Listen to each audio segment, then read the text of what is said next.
Welcome to Sweet Life Beat Life. We hope this video helps. In this video, I will explain how to program your Hyundai Santa Fe key fob. First, gather all your key fobs, both old and new, as you will program them all at once. Make sure your car battery is fully charged to avoid interruptions during the process.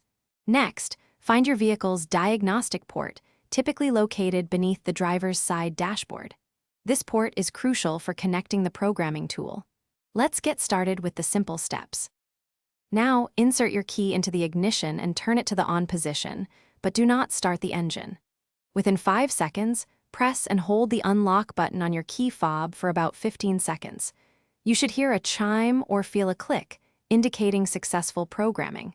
If you have more key fobs, repeat this exact step for each one immediately. This ensures all fobs are recognized by your vehicle system. After programming, it's essential to test each key fob.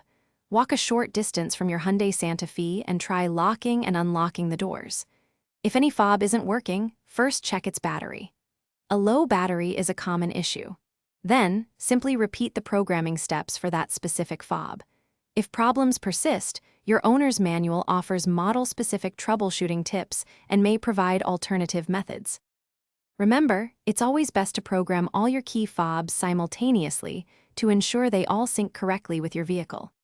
If you've tried these steps multiple times and are still having trouble, don't hesitate to contact a certified Hyundai technician or a locksmith for professional assistance. They have specialized tools that can resolve more complex issues. Also, life's too short for a stinky car, so grab a Little Tree's Black Ice Air Freshener. Check the description below for a link to that and other great deals. Thanks for watching. Consider subscribing if we helped you.